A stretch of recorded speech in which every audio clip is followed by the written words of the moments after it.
Yes, this little known secret hack will change the way you balance protein and moisture in your hair forever.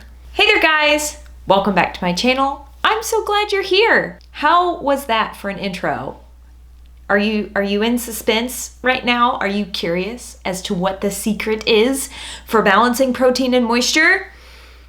In case you have no idea what I'm talking about with protein and moisture balance in hair, specifically wavy curly hair, I do have some videos on this channel talking about that. But what is protein moisture balance?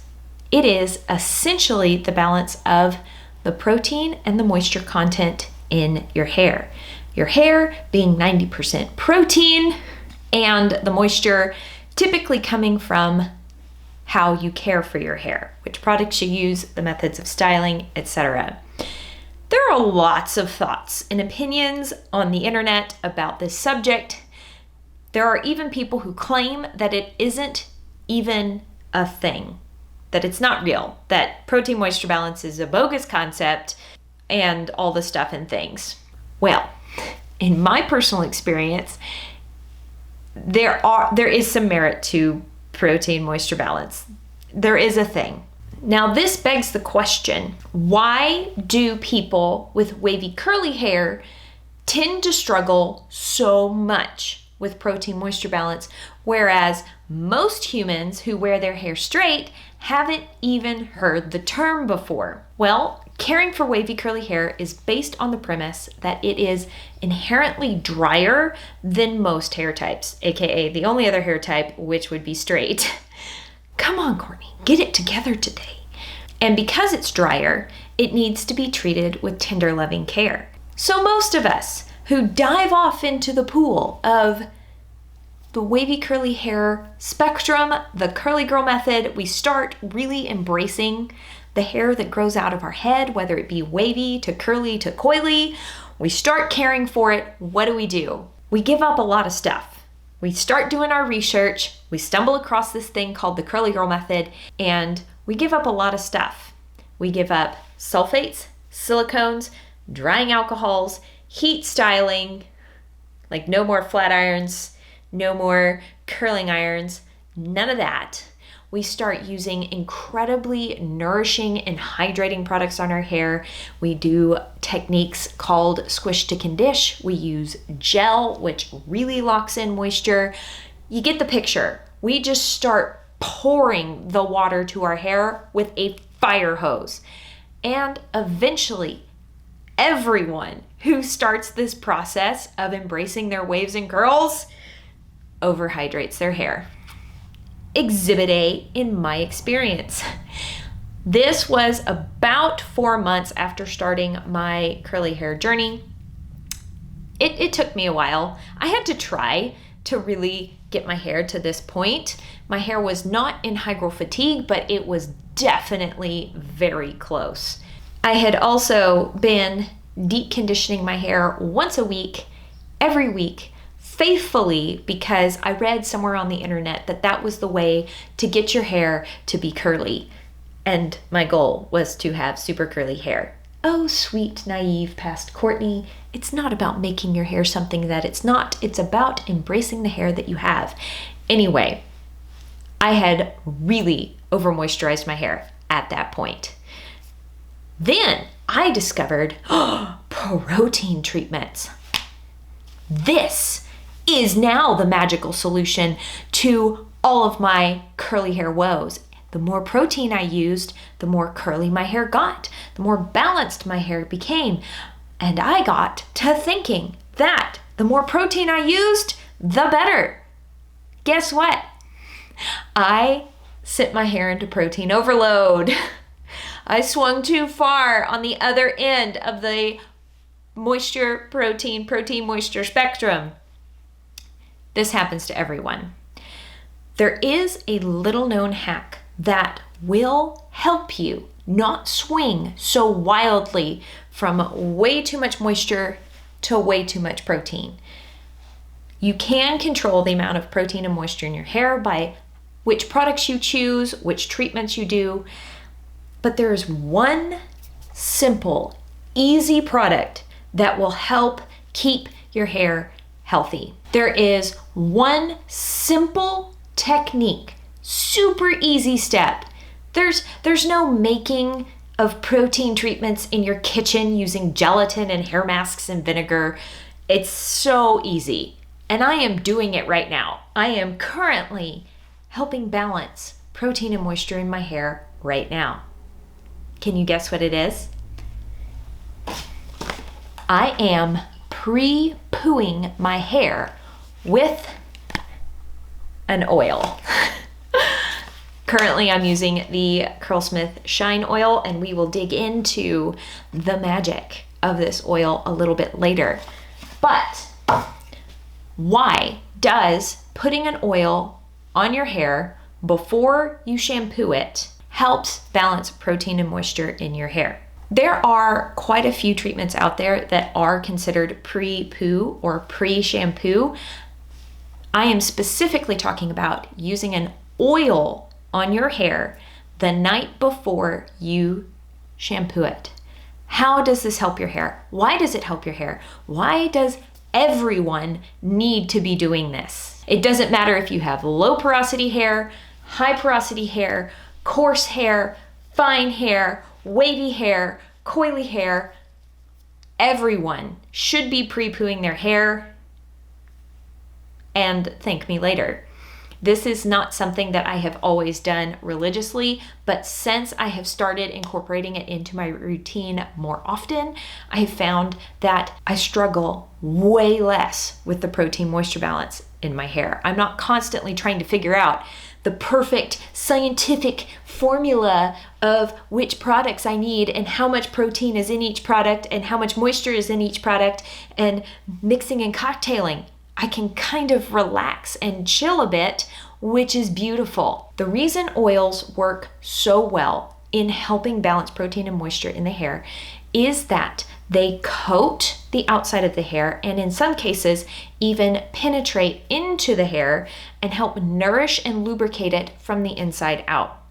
There are sealing oils, there are penetrating oils, there are 101 oil blends out there that are specifically designed to do slightly different things. And really, it's about picking which one works best for you and feels best in your hair. And I personally have been getting my best favorite result with the new Curlsmith Shine Oil, and I'll explain why I like that one best in a moment.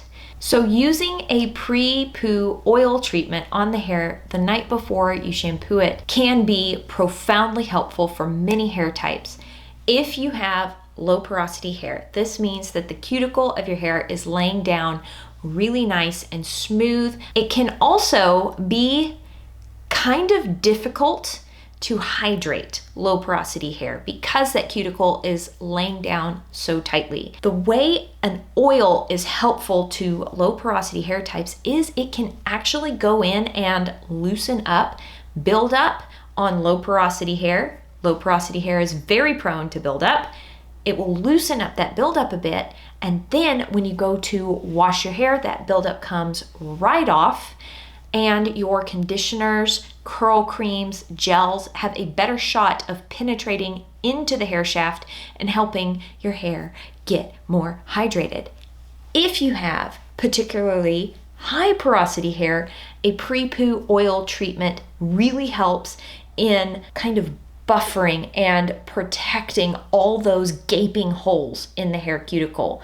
All the holes in high porosity hair will actually kind of cause the hair to soak up too much water on wash day. There's so many openings for all the water to get in that all this water crams into high porosity hair and can make high porosity hair more sensitive to being over moisturized and go into hygral fatigue. Using oil on high porosity hair the night before wash day will mitigate that over penetration of the water into the hair. Your hair will soak up the right amount of water and be less prone to becoming way too soggy.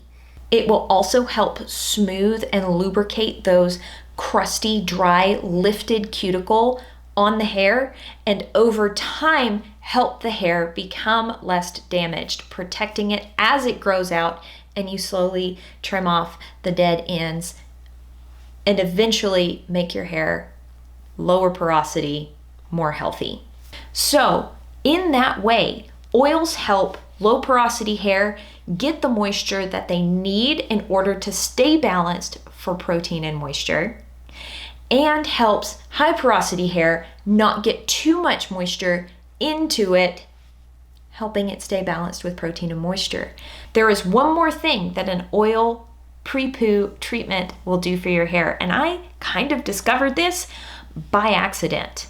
In all of my wavy curly hair experiments, I actually over-proteined my hair several times. And one time I had put way too much protein on my hair, and it was feeling very dry and brittle and like so close to snapping, which is what protein overload kind of makes your hair feel like. It was super matted. It felt like Velcro. Each individual strand of hair was clinging to itself. My hair felt so bad, and I was really kicking myself for sending my hair into protein overload. I did not, however, have time to correct the issue, but the health of my hair was compromised because of my poor choices. What was I to do? On a whim, I grabbed an oil and put so much oil in my hair, probably too much. I made my hair greasy. I was not using this oil. It was before this oil's time. It didn't exist yet. Anyway, putting that oil on my hair helped loosen the excessive protein buildup on my hair, and the next time I washed my hair, the excessive protein buildup rinsed down the drain, and my hair was significantly better than it was. I didn't have to clarify and deep condition with a protein-free deep conditioner and then use all protein-free stylers, which is what I would have had to do if I had not done the oil pre-poo treatment. I was able to correct very protein overloaded hair in one wash instead of having to spend lots of time trying to backpedal using too much protein. So if you're not doing a oil pre-poo on your hair, what are you doing? Why haven't you jumped on this bandwagon? Come, join me. Join me in the oil pre-poo land of wonderfulness. Now, on to why I personally have been loving the Curlsmith Shine Oil as a pre-poo treatment. This is what my hair looks like with absolutely nothing on it. I was really trying to get a good visual for you guys to show you what my hair looks like with no stylers, nothing.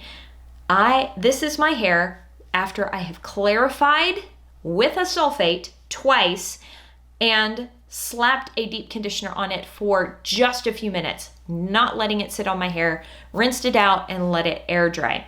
You can see that my hair is looking kind of dry. I don't recommend doing this for anyone. Please always use some sort of leave-in conditioner on your hair. Your hair will thank you. Do as I say, not as I do.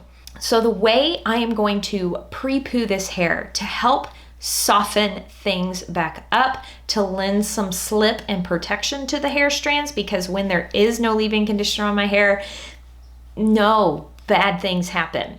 I'm going to take 10 drops of this product. Honestly, 10 drops is too much for my hair. I should have used more like 5, but I wanted you guys to really see visually the difference in the hair. And sometimes it's hard to capture that on camera. So I used more in hopes to capture the goodness on camera. And I am going to work that all around my hands. I'm going to coat not only my palms, but the backs of my fingers, and gently start raking this through my hair, making sure to carry the oil into the inner layer of my hair because it's on the backs of my fingers and fronts of my fingers and all the things.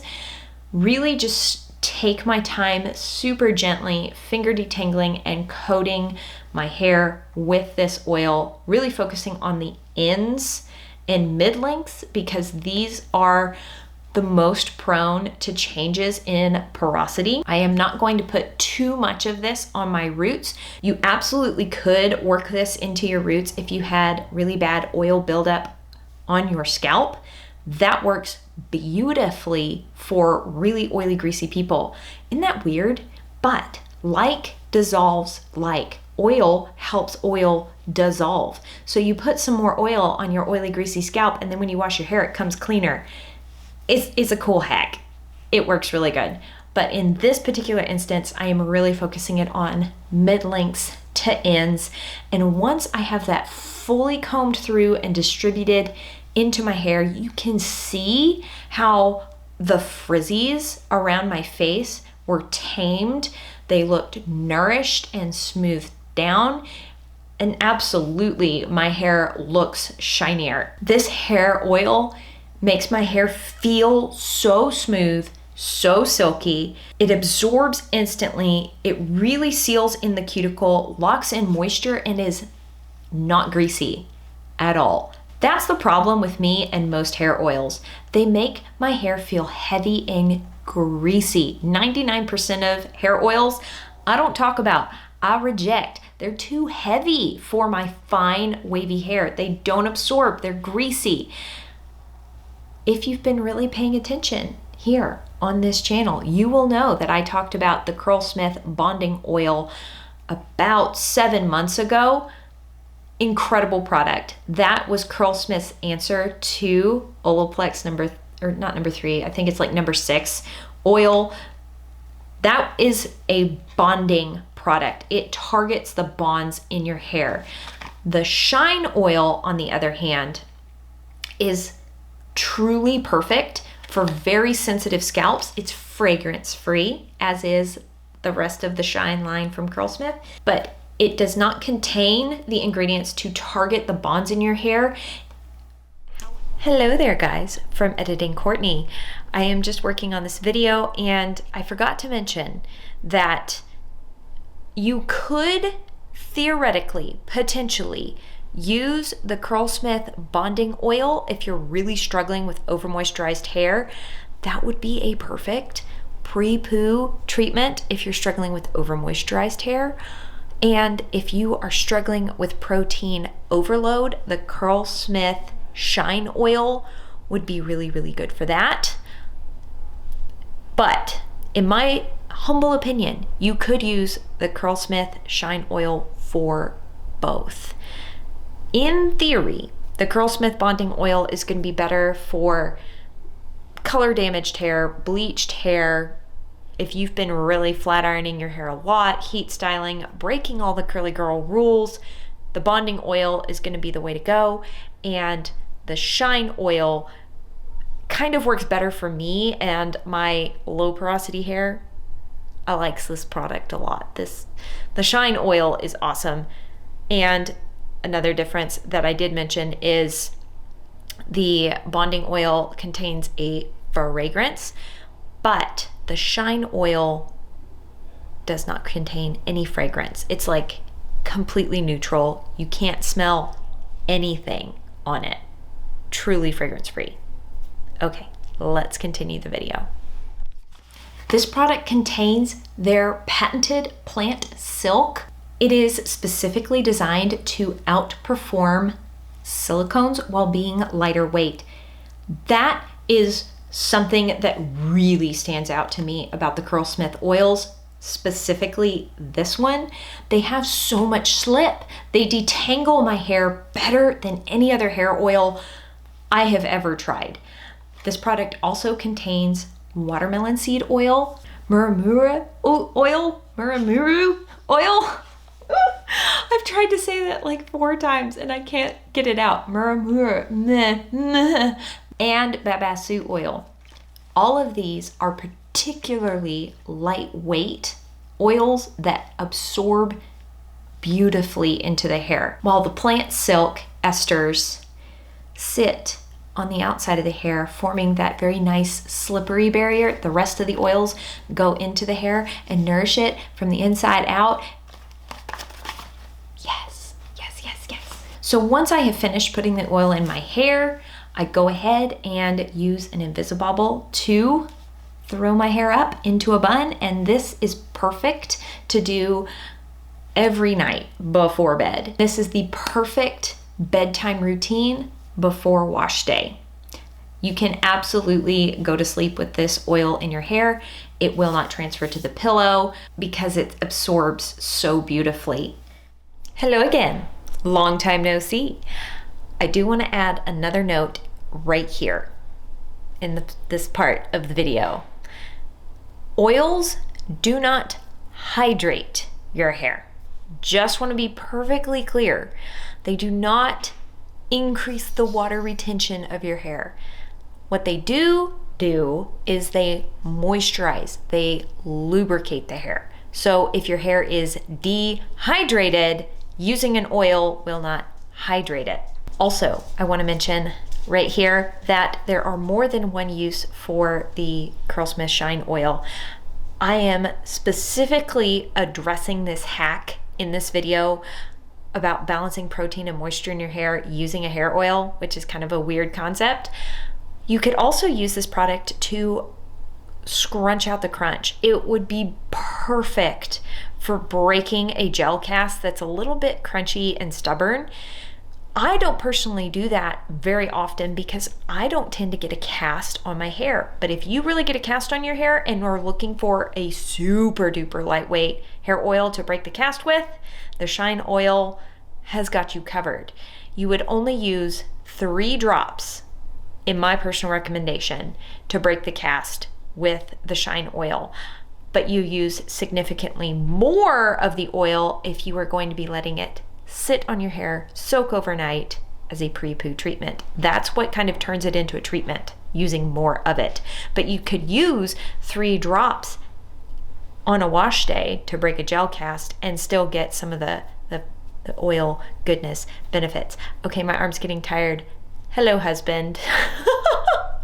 Let's get back to the video.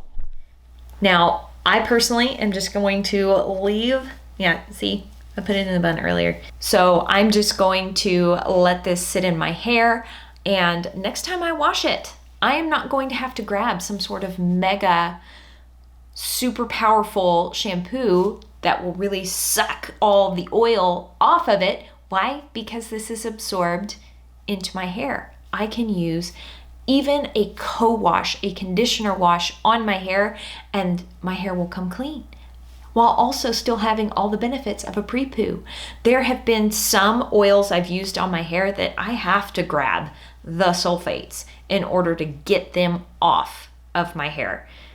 I may or may not have put like half a tub of raw coconut oil on my hair in my youth. Wow. You have to like cleanse your hair 6 times to get the coconut oil out. So did the coconut oil really have any benefits because you had to wash it so aggressively? Who knows? This oil doesn't have that problem, which is why it's one of my favorites. All right, guys, that is it for this video. Thank you so much for watching. I hope you found it helpful. If you did, please feel free to give this video a thumbs up and share it. It really does help me out. I really do appreciate it. This little known hack for balancing protein and moisture in your hair is so easy.